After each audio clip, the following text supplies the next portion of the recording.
I'm Z-Trip, and in Boston tonight. I started in New York. I was born in New York.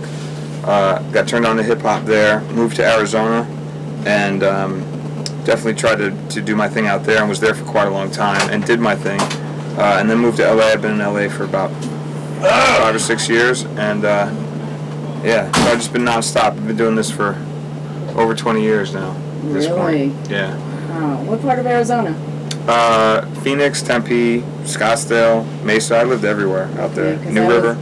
I was in Tucson for about the first 15 years of my existence. So yeah. Tucson's dope. I like Tucson. They got it's sort of interesting enough. It's only a 2-hour drive, but they got their own scene. Exactly. You know? Yep. Yep. That's kind of a hard one because there's certain parts of it that are flourishing and will always flourish and always be good. But then there's also a certain part of it that you wish would be a little bit more eclectic or accepting or experiment a bit more. I mean, it's become a business. I think when it first was really happening, it was a movement, and it turned from a movement to a business venture for some people, and that kind of killed a bit of its natural, progression. But I think that's sort of anything. Anytime something is grassroots and starts out very grassroots and you have to sort of be in the know to be a part of it. Anytime it crosses over or it gets to a certain point, you're always going to lose a bit of that. So that's sort of the downside to it. But the upside is that with its exposure, it's also spawning new little sub-movements within it. So it's kind of, all sorts of things spawn from that, Hip-hop spawned drum and bass, and, spawned different styles of hip-hop, southern and, fast rap and all sorts of different shit. So it's like, to me, it's still good, but it's, you have to dig for it. But that's kind of it's the epitome of it. It's gone back to, if you want to find the good shit, you have to dig for it. So Exactly. I think technology is a good thing. It's brought a lot of new elements into the mix, things you couldn't do before. And I'm a fan of that. I'm a fan of technology. I was a bit hesitant at first because I felt like the true art of DJing was getting lost, and to a degree it is. I think that's a trade-off, though. When somebody builds builds a chair out of wood, cuts the tree down, old school style, hand carves it, that chair is always going to be a bit more, a bit different than the chair that's made in a factory, that's factory made. Although you can make more chairs in a factory, so there's sort of like, there's always a trade-off, and that's sort of what technology has done to DJs. It's like, you don't have to be a guy who goes out and digs for records. You can just hop online and in a matter of a week or two have all the music that took, me or the next guy like 30 years, 20 years, whatever it is to find. So that's the downside for people like us, because we covet and we've, over the course of time, we found some really rare shit. But the good thing about it is now, it's like it's a bit more accessible, so you can find certain things that you couldn't find before, or making music on the spot. It's all done digitally now, so you don't have to, like, back in the day you'd have to press an acetate, make an acetate, press up your own vinyl to do shit. So in a way, it's come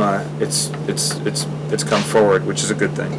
Now, I threw this question out to a few DJs. It's kind of just, in the world of Z-Trip, if you had to come up with some rules governing what had to happen before you could become a full-fledged DJ, one of the questions I ask is, how long do you have to be a DJ before you're allowed to touch Serato?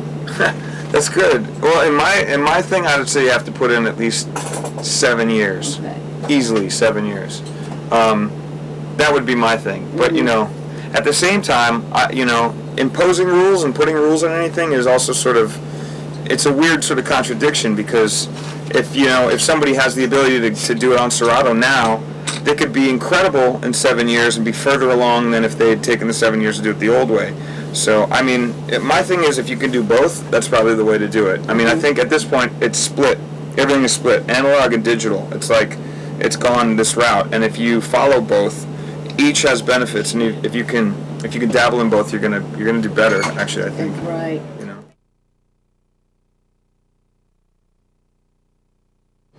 When did you actually start producing? Were you producing? Oh, early on. Okay, I think. well, I mean, you know what? I mean, to be honest, the first productions I ever made, and it's gonna sound really corny, but it was even before I had vinyl. We used to make pause mixtapes, and it's like, you know, you had your double cassette recorder, and you'd play one song, and you'd record it onto the next tape, and then you'd rewind it back and play it again, and lift the record button so you could extend breaks.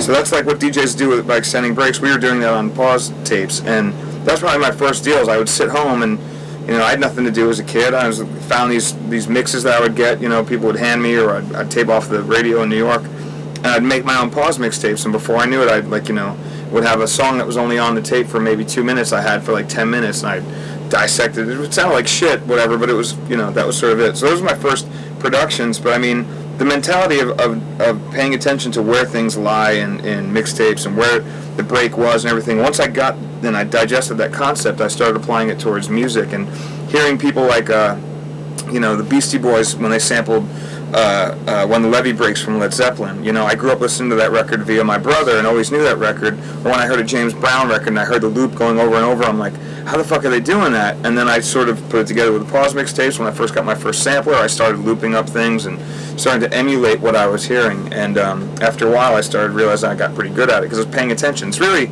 if you pay attention to where things are in music and how it's laid out, it pretty much writes itself, you know. Do you think that's why it seems like it's such a natural progression for the DJ to become the producer? Always. Everybody, look at Dre, look at Premier, you know, look at anybody who's been a DJ first. You know, if you're fucking around with records and you're playing the stuff and you know what works and what doesn't, naturally when you sit down to make your own shit, you're going to find out what works. Maybe not even for everybody, but what works for you. And it's like, you know, in a sense, that's an extension because you want it to work on the dance floor or whatever. So, I mean, I think anyone who's a DJ first and a producer second is going to win over a person who just goes to producing. You know? Now, do you think there would be a difference in production characteristics, say, somebody who wasn't a DJ but maybe just a musician, like a full-fledged musician? Yeah, well, well, each person's going to have, you know, depending on what their background is. If you're, you know, great keyboard player or whatever, it's like if you're into that or you play guitar, I mean, you might have a different angle. So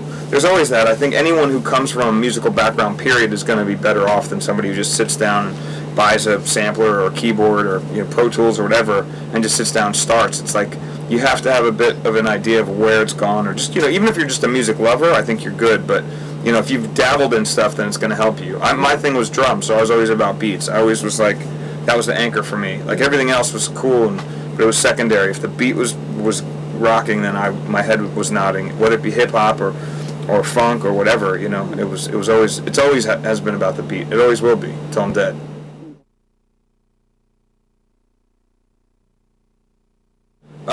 Well, 2K Sports reached out to me to do the soundtrack for their video game, which is a football video game that just came out. And in the process of doing the video game, they liked what they'd heard enough to put out a soundtrack through Decon Records, and then ended up doing the tour, wanted to tour the soundtrack and the video game and everything else. So I grabbed a couple cats that were on the tour, on the music, on the CD, and asked them if they would come. So I got Aceyalone and Gift of Gab on the whole tour, and then Rakim's coming out to one date. We got Charlie Tuna's coming out to another date. I've got Latif came out to a couple. So it's sort of like spreading it around, trying to cover everyone who's been on the album to get on the tour at least once. And then we got a couple other people who just sort of poked their heads in. Whipper Whip came out last night to do a show, and he was on my first record, so it's, you know, sort of nice to have him out. And I think in New York, I think Grandmaster Caz might come out. So it's like, it's kind of cool. It's like it all just builds off of each other. So. Probably in like high school is when I started, like, when I realized that I could do it and I could fund it by doing it. I think that was it. Like when I did my first high school dance or whatever it was, I was like, holy shit, I made $50. I'm like, I can go buy more records. And it sort of was like it fed upon itself. And it wasn't really like I set out to be like, I'm going to make money doing this, because it was never that. It just, every time I got money off of it, I would sink it back into my career, and after a while it like paid for itself and still does, you know. But I never, it's kind of hard, you know. I mean, the cliche is to go, oh, I knew back when, but it's like, I'm still like, honestly, every day I wake up, I'm like, holy shit, man, it's another level, and I'm still humbled by it all, because I never anticipated this going this far. Mm-hmm. So, you know, I'm happy and lucky that it's gone this far, but I don't know where it's going to end. I don't know what's the next around the corner, you know. I'm really happy that people gravitate towards what I do, because without them, I would sort of just be doing it in my house. I like it all. I like it all. I mean, the thing is, you know, I can play a huge stadium, thousands and thousands of people, or I can do a club that's a couple hundred people. I like the fact that I'm able to do that and be able to be diverse enough to be able to play in front of each crowd and fuck them up. Each crowd, bang, bang, bang. It's a different mentality. You go into it sideways on some of them. These guys need this music. These people need that itch scratch. These people need this, you know, in order to get over. And it's like taking that into consideration as a DJ, not just going, I'm just going to play this one style of music, is I think my biggest sort of trait, and I think I'm the most proud about, because I can go through all of them, and I enjoy. Tonight, I loved it. Low ceiling, dirty, get in there on some hardcore shit. But then at the same time, you know, opening in front of the Rolling Stones, playing in front of 500,000 people, that's like, there's two different, you know, levels. The fact that I'm able to do both is crazy, and I'm happy about that. And I kind of feel bad for some of the guys who are like, you know, the Oakenfolds or the, you know, whatever, Tiestos or whatever, because they just have their one thing, you know, and that's it, you know, and it's been working for them, and they'll probably die, and it'll work all the way through. But I don't know if those cats ever got to experience anything other than their one realm, and that's I pride myself on trying to do different things, playing an all drum and bass night, playing an all funk night, playing a Miami bass show, playing you know, this kind of thing, doing shit with drums, doing shit with rock bands. You know, it's all, to me, it's all music, and if you can do all of them, then at the end of the day, you're more, you know, you're more well-rounded of a musician. Check out my website, djztrip.com, and you can download a whole bunch of shit for free. All stuff, yeah. Just like, I sort of give it away, all my old stuff.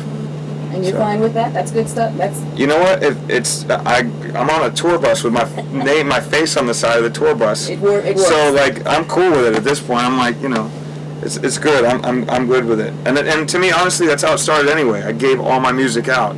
Why would I stop now? You know. All right. So anyway, that's it. But thank you for giving a fuck to even check me out. You know, in this. I'm being honest. Just some guy named... No, I mean, but honestly, come on, really. At the end of the day, like, there's a million people out there, and the fact that you're checking me out means a lot. So thank you. Anytime.